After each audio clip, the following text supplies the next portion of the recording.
Our today's topic is deficiency of adrenocortical hormones. Yesterday we discussed disorders of excess of adrenocortical hormones, which included Cushing syndrome and primary hyperaldosteronism or Crohn syndrome, and excess of cortisol and aldosterone leads to excess of aldosterone. I told you yesterday that aldosterone is a sodium loving hormone, so it causes an increased absorption of the sodium and increased excretion of potassium and hydrogen ion. So, and cortisol is a gluconeogenic hormone, or it is a glucocorticoid. Glucocorticoid mean it will cause gluconeogenesis or hyperglycemia. So excess of aldosterone will lead to hypernatremia or hypertension due to increased salt and water reabsorption and hypokalemia,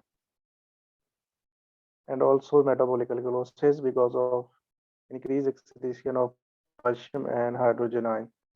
While excess of cortisol means hyperglycemia, hyperglycemia means more insulin, and more insulin means more impair glucose tolerance, acanthosis nigricans, etc. Now, the opposite will happen in deficiency of these hormones. So the first disorder that we are going to discuss today is adrenal insufficiency, in which there is deficiency of steroid hormones because of inability of the adrenal glands to produce steroid hormones such as cortisol and aldosterone. So what will happen when there is deficiency of both of these hormones? Aldosterone deficiency will lead to hypotension. So patient will give a history of hypotension and dizziness because of decreased absorption of sodium and water. A person with adrenal insufficiency will have hypotension, hyponatremia, and because there's less excretion of hydrogen ions and potassium ions, so less excretion of potassium ion will lead to hyperkalemia, and less excretion of hydrogen ion will lead to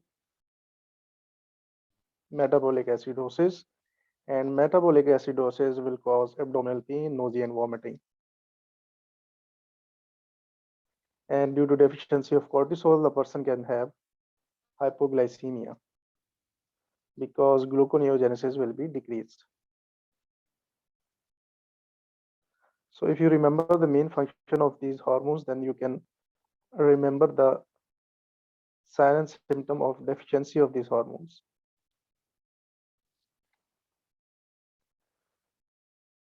So adrenal insufficiency is an inability of the adrenal gland to produce enough steroid hormones such as cortisol and aldosterone.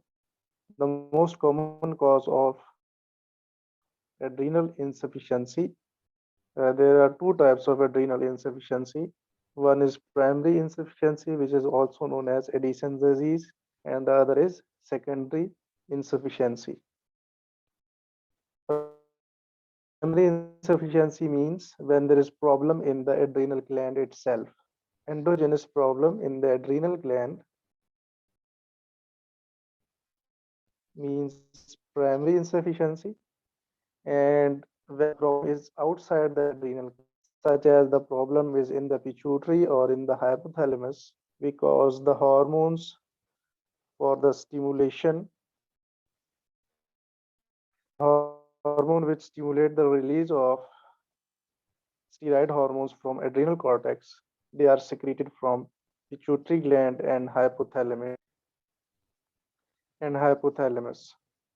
Hypothalamus release CRH, corticotropin releasing hormone, which stimulates pituitary gland to produce ACTH. and ACTH then stimulate adrenal gland to produce steroid hormones from adrenal cortex.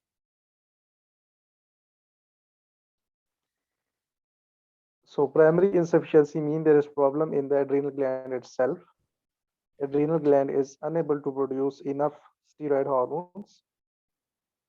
What are the causes of primary insufficiency? What problems with adrenal gland can cause deficiency of these steroid hormones? The most common cause is autoimmune disease.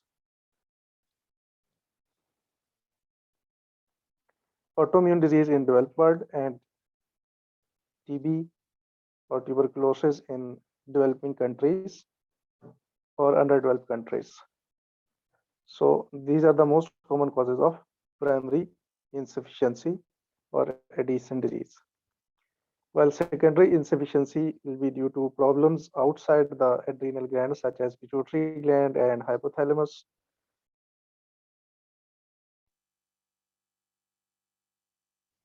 Hypopituitarism can lead to decrease production of ACTH. We discussed yesterday that pituitary adenomas are of two types. One type secrete hormones such as prolactin, ACTH, or growth hormone, and the other type is that they are non-functioning or non-secreting adenomas. So whenever there is non-secreting adenomas, deficiency of pituitary hormones will result, which is known as hypopituitarism. So secondary adrenal insufficiency is caused by hypopituitarism.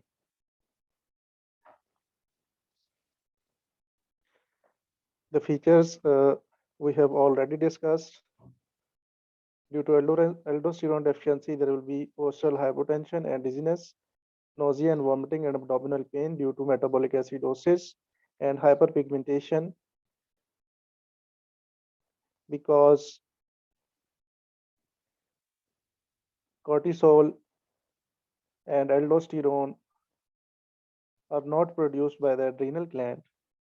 So there are no steroid hormones in the serum or in the blood. It will result in a feedback stimulation of a release of ACTH from the pituitary. And this excess ACTH will stimulate the melanocytes, which will result in hyperpigmentation. So in primary adrenal insufficiency, there is excess of ACTH. And in secondary adrenal insufficiency, the problem is not with the adrenal gland, but with the pituitary. So in secondary adrenal insufficiency, ACTH will be low.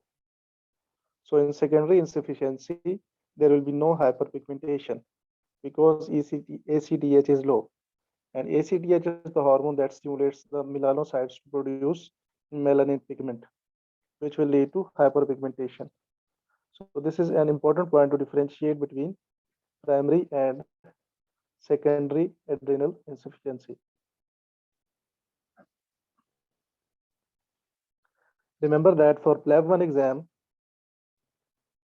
whenever someone presents to you with unexplained abdominal pain or vomiting, and also he has a history of postural hypotension and dizziness, then you will think of adrenal insufficiency.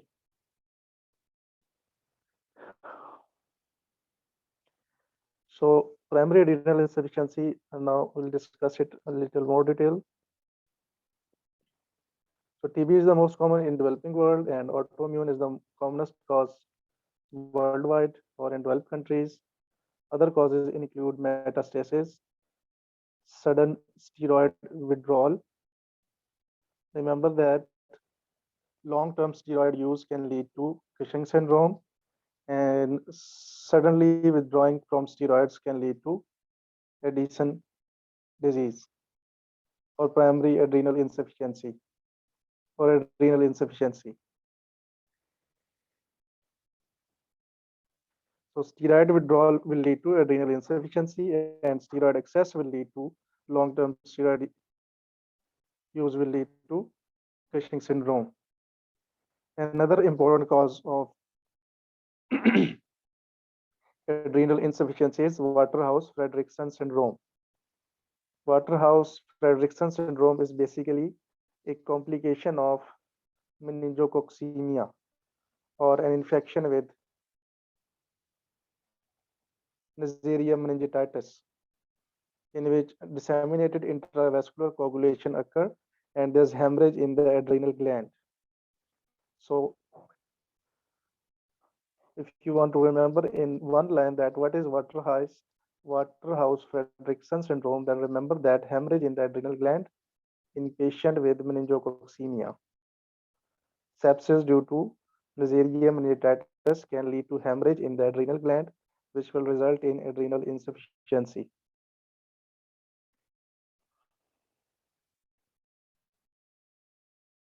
Signs and symptoms are already discussed: abdominal pain, nausea, vomiting, hypotension, weight loss. There can be diarrhea, there can be constipation, hyperpigmentation, and vitiligo. As it is an autoimmune disorder, so other autoimmune disorders such as vitiligo can also be present. Now, how to diagnose or what investigation we need to do to make a diagnosis of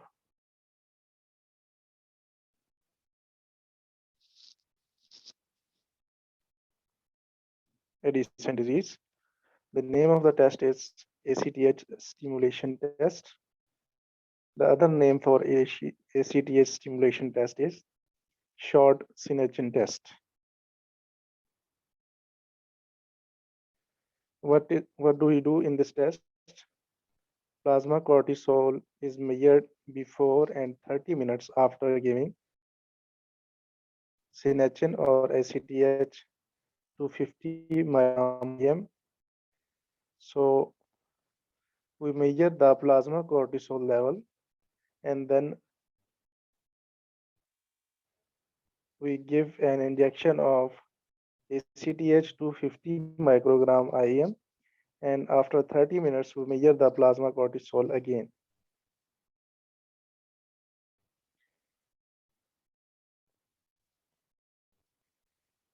Normally ACTH or synergin should stimulate the production of steroid hormones from adrenal cortex, but in adrenal insufficiency, even after giving an injection of ACTH, the steroid levels will not increase.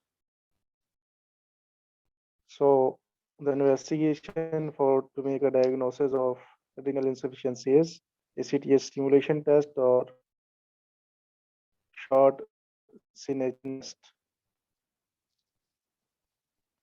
In Cushing syndrome, to make a diagnosis of Cushing syndrome, the investigation was low dose dexamethasone suppression test, and this one is an ACTH stimulation test.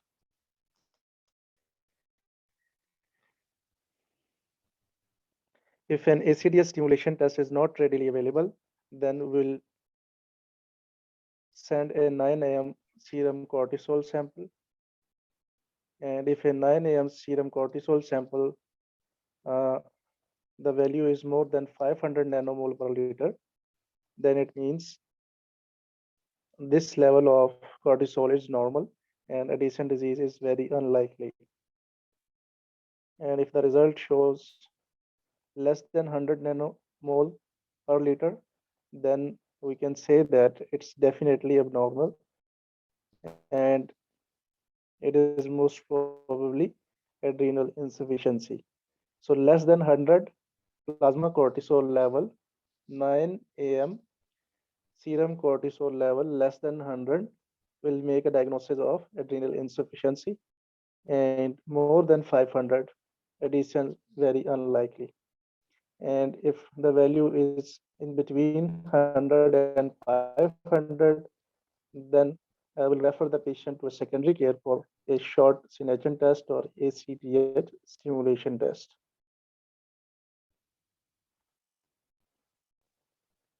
What are the metabolic abnormalities that can be seen in patient with Addition disease or adrenal insufficiency? They are very simple. Aldosterone deficiency will lead to hyperkalemia, hyponatremia, and metabolic acidosis, and cortisol deficiency will lead to hypoglycemia. So these metabolic abnormalities are present in patients with adrenal insufficiency. So is it clear, everyone, up to this point? Does someone have any question?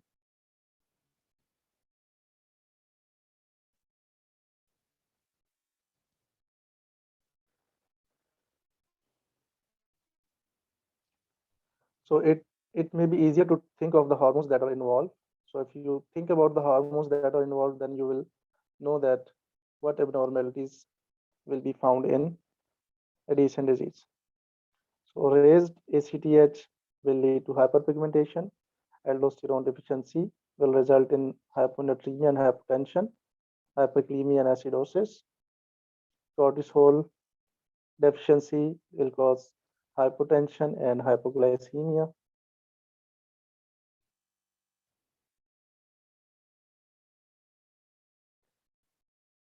So to make a diagnosis of Addison disease, we do a ACTH stimulation test.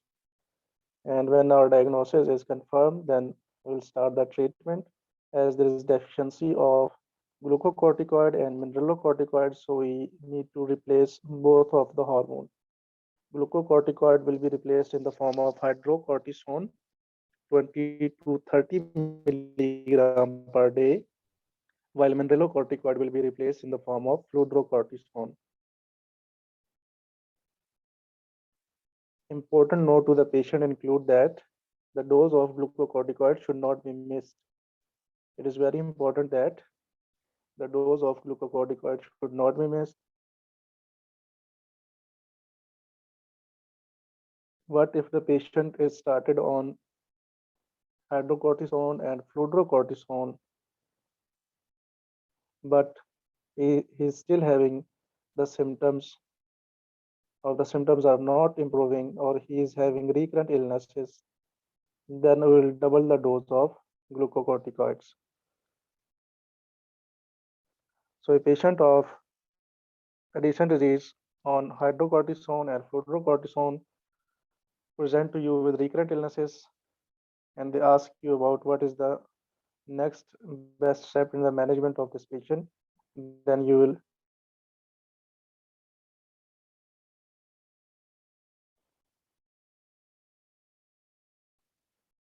now a complication of Addison disease, that is Addisonian crisis,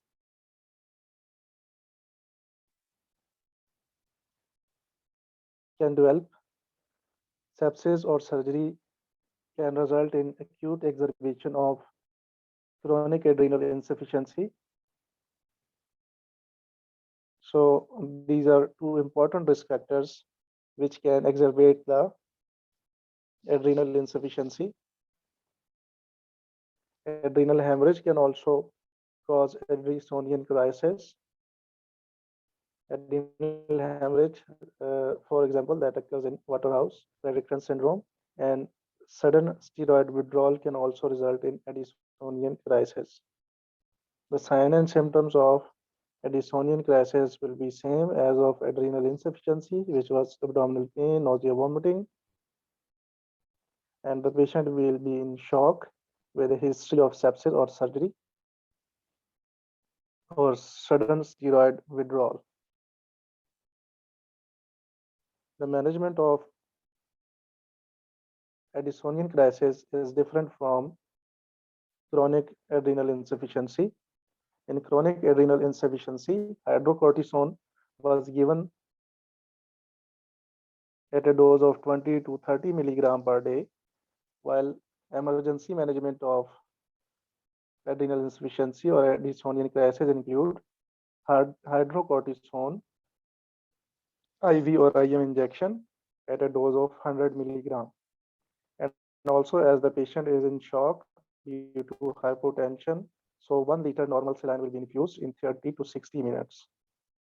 And also, because in adrenal insufficiency or Addisonian crisis, the patient will have hypoglycemia. So dextrose can also be infused if there is hypoglycemia. So the management is simple. Hydrocortisone at higher doses such as 100 milligram and fluids such as normal saline for hypotension. If there is hypoglycemia, then dextrose can also be infused along with normal saline. As the patient will have hyperkalemia and hyponatremia, so we need to do a cardiac and electrolyte monitoring.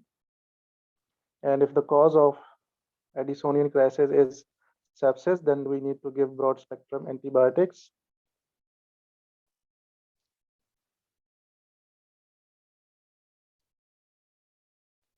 And the hydrocortisone treatment will be continued over 6 hours until the patient is stable. Remember that in the emergency management of Addisonian crisis, mineralocorticoid replacement is not required.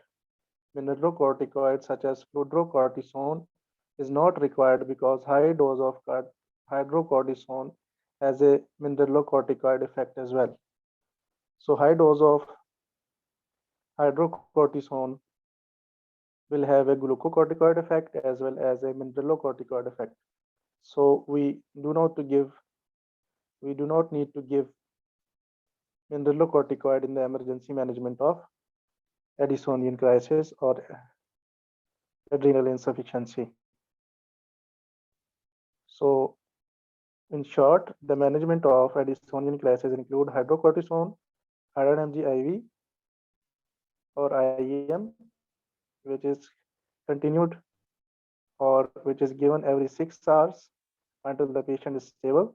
Along with hydrocortisone, we need to give normal saline and dextrose water to treat hypoglycemia and hypotension.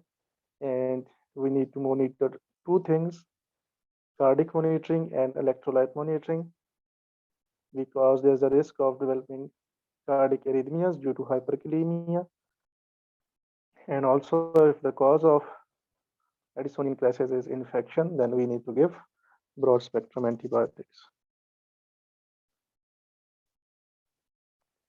So this was all about adrenal insufficiency, chronic adrenal insufficiency and its management, and acute adrenal insufficiency or Addisonian crisis and its management. Is it clear, everyone? Does anyone have any question?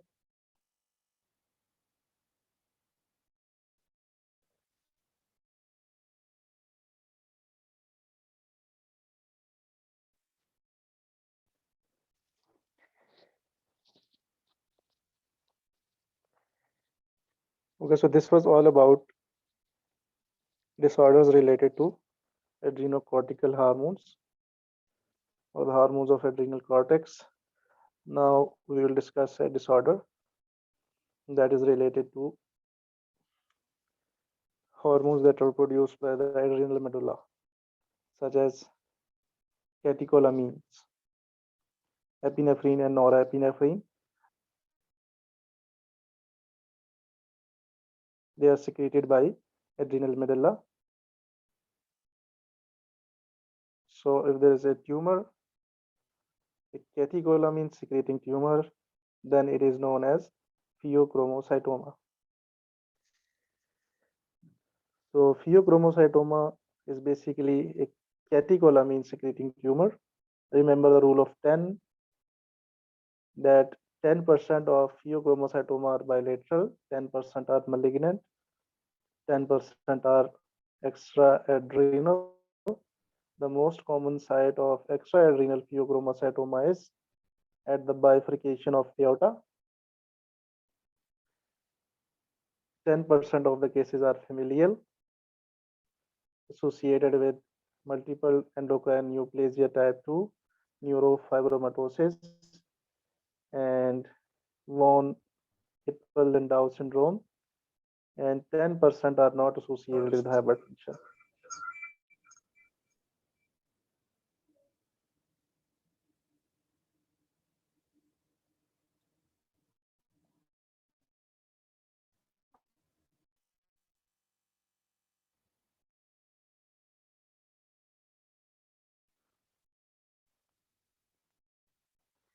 So what will be the presentation of pheochromocytoma?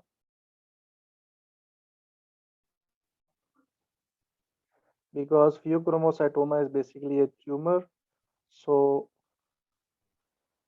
surgery is the definitive treatment. First, we'll discuss the sign and symptoms and diagnosis of pheochromocytoma. Pheochromocytoma will present in most of the cases with episodic hypertension. So hypertension is a main presenting complaint. Episodic hypertension and palpitations because of excess of epinephrine and norepinephrine. There will be palpitations, headache, hypertension, tremor, and anxiety.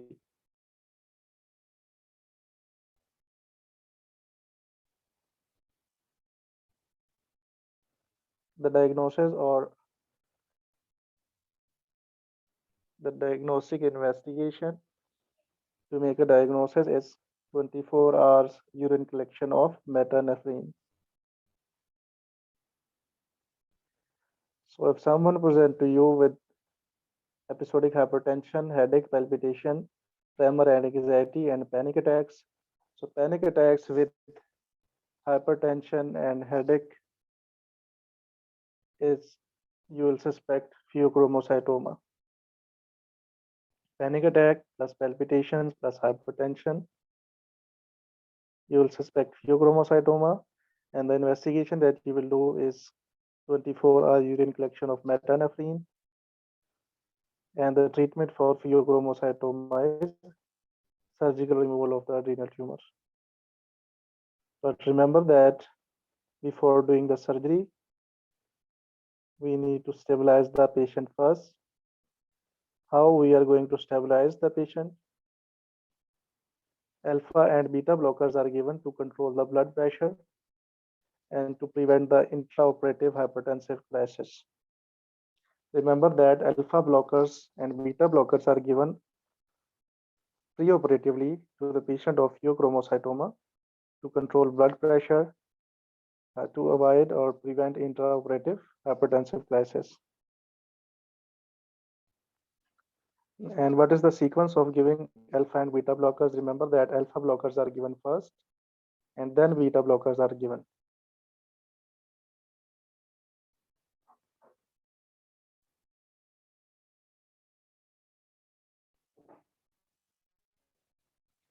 Both of them are given because if we only give beta blockers, then what will happen?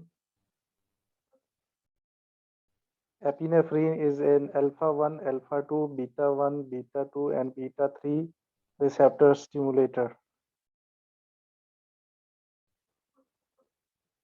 So if we just give beta blockers, then only beta receptors will be blocked and alpha receptors will be unblocked. So unopposed action of alpha stimulation will lead to hypertension, or the hypertension will get worse if we only give beta blocker to the patient for the management of hypertension because of unopposed action of alpha stimulation. So that's why alpha blockers are given first to prevent this hypertensive crisis.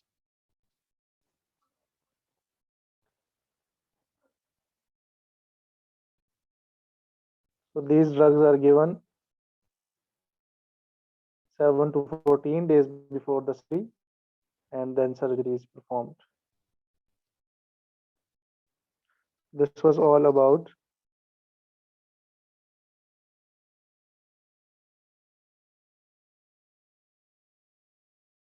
pheochromocytoma, its diagnosis and its management.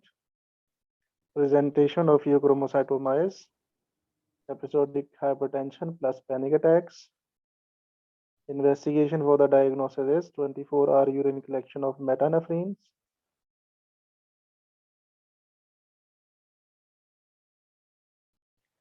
And treatment is first we will stabilize the patient medically by giving alpha blockers and beta blockers. Alpha blockers will be given first, followed by beta blockers 1 to 2 weeks before surgery. and then surgical removal of the tumor. Is it clear, everyone? Does anyone have any question?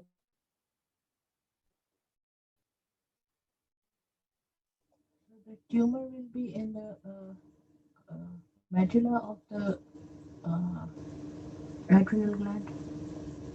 Yes, the tumor will be in the adrenal medulla.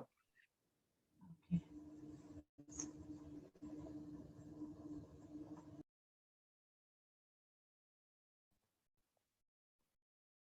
Because catecholamines are secreted by the adrenal medulla.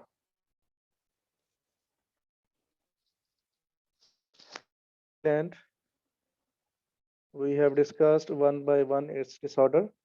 A disorder related to the excess of adrenal gland hormones and the deficiency of adrenal gland hormones. Now, another topic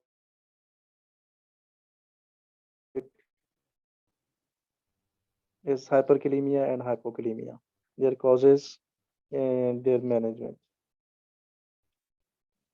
So, hyperkalemia, what is hyperkalemia? Hyperkalemia is a potassium levels of more than 5.5, and hypokalemia is potassium level of less than 3.5. Hyperkalemia can be mild, it can be moderate, and it can be severe.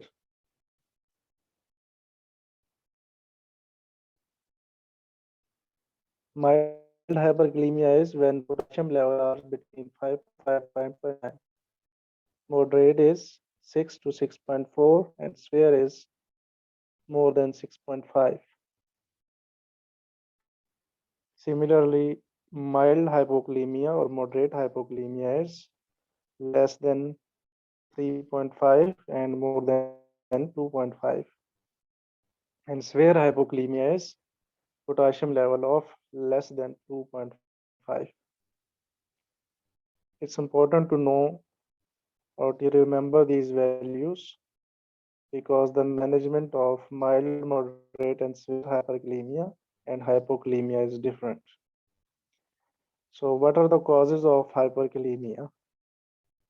Now, an important cause is acute kidney injury, because in acute kidney injury, there will be no excretion of potassium, so it will lead to hyperkalemia. In acute kidney injury, because potassium is not excreted, so it will lead to hyperkalemia.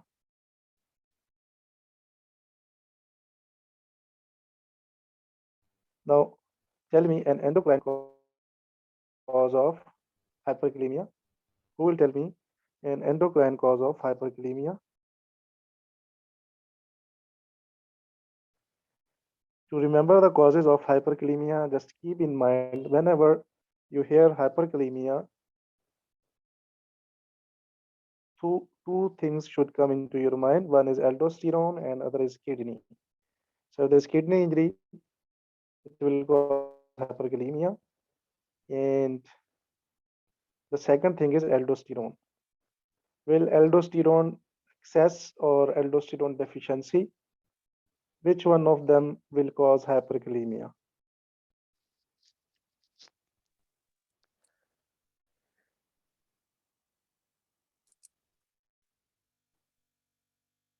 Yes, Dr. Shafras, do you want to answer that one? Um, that would be deficiency, I Yes, think. deficiency of, because when there is no aldosterone, or when there is no aldosterone to perform his action, to perform its action, then potassium will not be excreted, because aldosterone is a hormone that is involved in the excretion of potassium and hydrogen ion. So Addison disease is an endocrine cause of hyperkalemia. Now, some drugs which blocks the action of aldosterone. The most important drug which blocks the action of aldosterone is potassium sparing diuretics such as spironolactone, which is basically an aldosterone antagonist. What are the other drugs that blocks the action of aldosterone? And they are ACE inhibitors and ARBs. ACE inhibitors inhibit the angiotensin converting enzyme that is involved in the aldosterone secretion, and ARBs also has a similar kind of mechanism of action. So two causes for hyperkalemia, one is kidney or AKI, and the other is aldosterone. Aldosterone disorders such as Addision disease or deficiency, and aldosterone deficiency or blockage due to drugs such as potassium sparing diuretics, ACE inhibitors, and ARBs.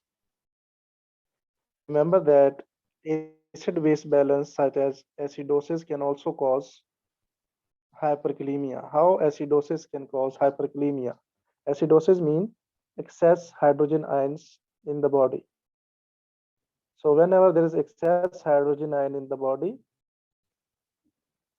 pushes the hydrogen ion intracellularly to buffer the effect of these hydrogen ions. And in return to these hydrogen ions going intracellularly, potassium ions come out of the cell. So it will lead to hyperkalemia. So these are some important causes of hyperkalemia. Now, some causes of hypokalemia. CKD can be a cause of hypokalemia. Normally, when there is kidney injury, either AKI